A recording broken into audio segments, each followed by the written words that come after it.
Hey everybody, welcome back to another episode of The Call Light. My name is Carrie Kenapole, and on my page I talk everything travel nursing and current up-to-date topics in nursing. If you're visiting my page for the first time, I want to give you a tremendous shout out and a big thank you. And if you're returning, also thank you. Drop a comment below and tell me where you're currently on assignment or where you're looking to go next for your next assignment.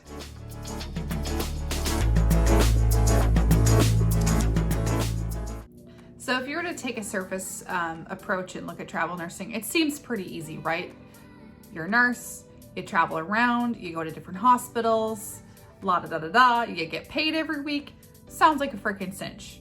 But really, honestly, if I had to be completely truthful about it, it's a lot more complex than just you traveling around and going to different hospitals.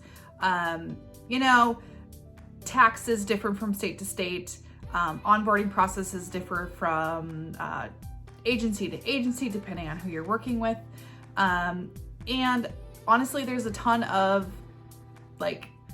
kind of misguided information out there, myths as you would say it about travel nursing.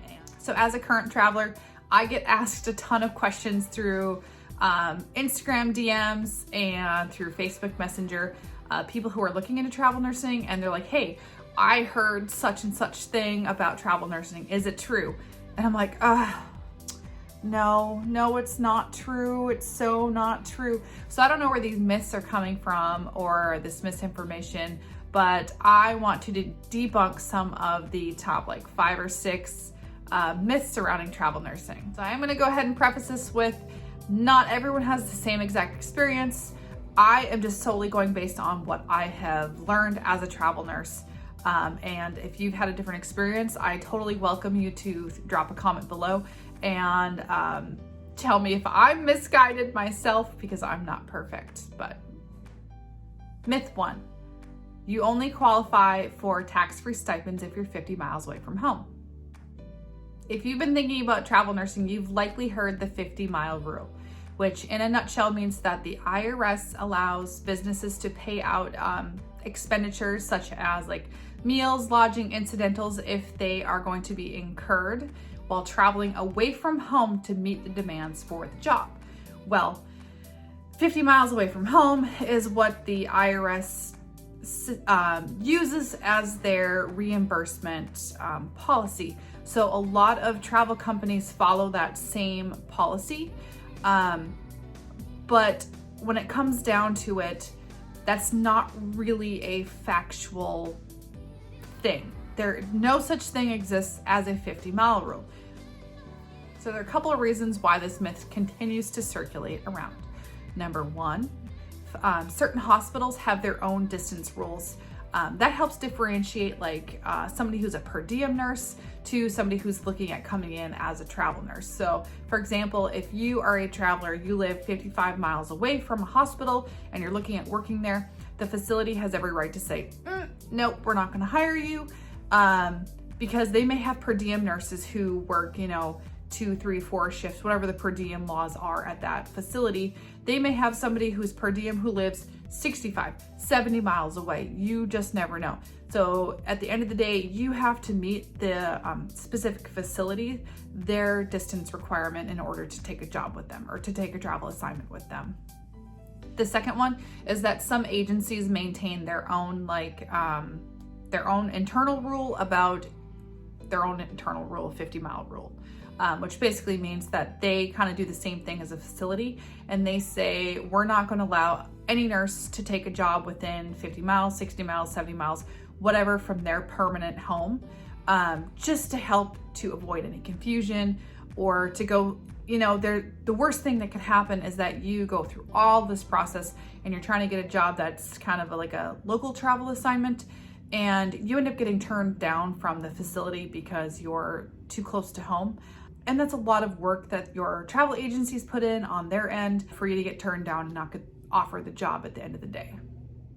Occasionally, a recruiter can get a traveler approved for a travel assignment that is kind of skirting the edge of that 50-mile rule.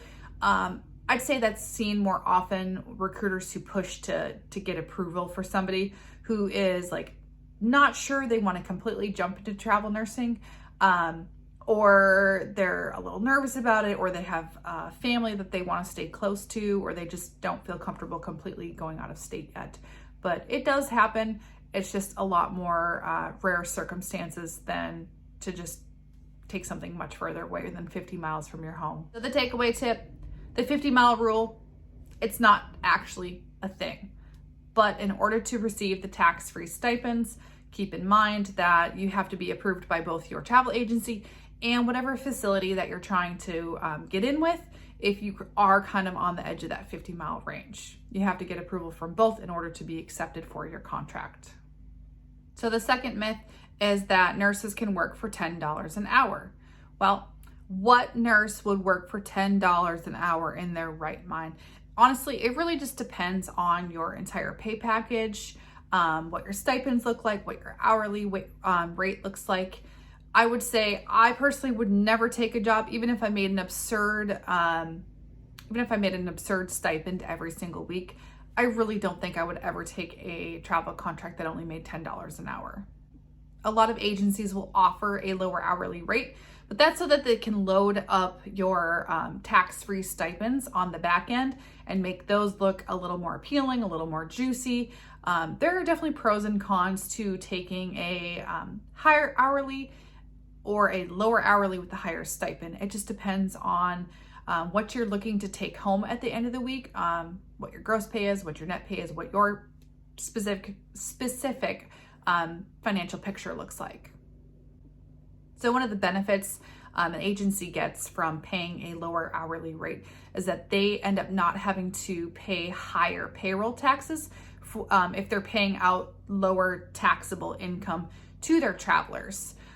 So what this means for you is that if they are paying out less in payroll taxes because they're paying you less, they could give you a higher stipend. They could compensate that money they're saving from payroll taxes. They could add that on to the back end and increase your stipend. But conversely, depending on what agency you're working for, they could actually end up pocketing that money and then you don't see any of it. So it's kind of a two-way street. It can be a positive for you to take a lower hourly wage with a higher stipend, but it could also be a negative. So if you're talking about like IRS regulations, there's actually no IRS regulations that dictate or mandate like a minimum wage for travel nurses. The IRS regulations just state that you have to be paid fairly or reasonably as to what you're worth in the current market. So if you're working in a state where an hourly rate for an RN is $30 to $40 an hour, you should reasonably expect that you're going to make roughly that an hour plus your stipend. A lot of people say that taking a low hourly wage will often raise like red flags to the IRS. I don't think it so much raises a red flag for you, like specifically as a traveler. I would say though that you run a higher risk of being drug into an audit if the agency that you're working for, if they end up getting audited. At the end of the day, it just really depends on how much you're looking to take home, what you think your individual worth is. I personally don't think that taking a low hourly wage or rate is worth a higher stipend. The third myth that I'm going to talk about is the myth that an agency needs all of your paperwork and documentation before they can talk to you about jobs. Many agencies take a hardball approach to the idea that you need to have all of your documentation completed before they even can talk to you, discuss jobs, discuss pay packages, etc., etc. So that means that you'd spend an endless amount of time going through competency testing, filling out onboarding documentation, gathering vaccination records, etc., etc., etc. It's a lot of time and work and energy for you as a potential traveler to go through all of this paperwork and documentation process before even being told like, hey, yeah, we have jobs in Southern California or we have jobs in this state. So the truth behind this myth is that an agency actually does not need any information other than your name in order to discuss pay packages with you. Unfortunately, though, the reason that they do take kind of this hard approach to it is that once you get paired with a recruiter has an equal or greater amount of paperwork that they need to complete in order for you to be travel ready. So I do think there's some validity to why they kind of stick with that hardball documentation complete. I think they do it to weed out the people who are like curious about travel nursing, to those who are actually like serious. I'm ready to make this commitment. I'm ready to go ahead and jump into the travel nursing world. You know, it's time, it's energy, it's money on their end. Same thing with your end. It's time, it's energy. Maybe not necessarily money, but the time component is a huge thing. You know, it's a two-way street. They don't want to waste your time. You shouldn't want to waste their time. Myth number 4 is that too many travel nursing jobs look bad on your resume. So doing this kind of nursing, it's expected that when you put together your resume after traveling for even just a year, it's expected, based on you working an average 13-week assignment, it's expected that you have 2 to 3 hospitals listed on your resume per year that you end up travel nursing. This isn't a bad thing. When you go into travel nursing, yeah, it's about money. Sometimes it's about like freedom, ability to see new places, but it's also about stacking up experience to slide onto your resume so that you are a more rounded, better balanced nurse. And as you travel, you gain knowledge, experience, skills. I know for myself that like when I went to California, they have really strict labor laws regarding like break time. I came from a hospital here in Anchorage that you either scrapped and got a 30-minute break, or that was it. You just didn't get a break. And then going from that to a place where like you had a break nurse who came to you and was like, hey, you're going to go on break. And you learn how other parts of the country do things, and what supplies that they're using, what equipment that they're using, if they're following like most up-to-date evidence-based practice. It's cool. Travel nursing is about experience, and the more experience that you get, the more things that you can add to your resume, the more dynamic and diverse you are.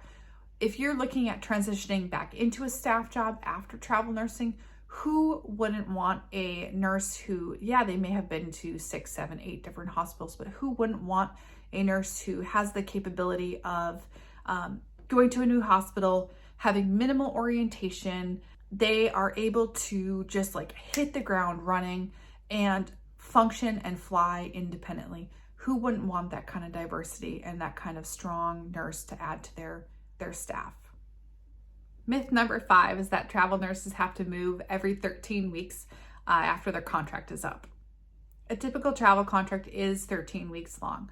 And when your contract is up, you get to choose if you want to take another contract, where you want to go to take another contract. But wait, sometimes there's even an opportunity to stay at the facility that you're at and grab an extension if you like where you are.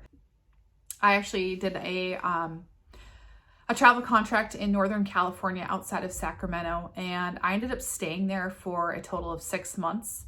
The facility that I was at was pretty cool. I had some really awesome coworkers. I met some really amazing other travelers. But the two things that really encouraged me to extend that contract was that I had some really awesome roommates that I was living with, and I enjoyed the general area of California I was in. Being in Sacramento, or outside of Sacramento, I was only like 2 hours from South Lake Tahoe, and I love to downhill ski. And funny enough, you could go the other direction and go west towards San Francisco, and I could have been in San Francisco in 50 minutes from where I was. So it was kind of the best of both worlds, and that's actually why I extended, is not necessarily because I loved my job, I loved the hospital I was at. There was the other external reasons why I decided to stay and extend my contract. Facilities are bringing in travelers to help bridge the gap between their staff and the needs that they have. So when your contract is up, it's more than likely that their needs are not completely fulfilled, that they'll continue to have more needs, or they'll end up bringing in new travelers. So the advantage of you already being there, you're already through orientation, you're established, you have access to the Pyxis and the medical records and computers and payroll, or, you know, all of those things. It's a lot easier for a facility to keep you on board and just have you extend than have to bring in a whole nother traveler and go through all of the orientation and all of the floor orientation and get them acclimated to the hospital. It's easier and cheaper actually to keep you and extend you than bring in a whole nother traveler. So the cool thing about asking for an extension, or being asked to have an extension, is that you definitely have some bargaining power as the nurse. I would say the three things that you get or that you benefit from doing an extension is: one, you can ask for paid time off or time off between contracts. Two, you can ask for either a pay increase. You could ask to keep your same pay rate. Say they're bringing in new travelers at a lower rate, you can bargain and ask to be kept at your same pay rate so that you'll be making more than any new travelers that are coming in. And the third thing is you can ask to do a shorter contract for your extension. You don't necessarily have to do a full 13-week contract. If you only want to stay for 6, 8, 10 weeks, you have more bargaining power to ask for a shorter contract for your extension. I hope this video helped clear up some myths or kind of debunk some misinformation that's out there about travel nursing. And I want to say thank you again for coming to my channel, checking out my videos. If you have any comments, questions, concerns, drop them below in the comments. Please like my video. Please subscribe to my channel so that you're the first person to get notified when I post new content, which I do at least once a week. Thanks again, and go out and prolong the inevitable.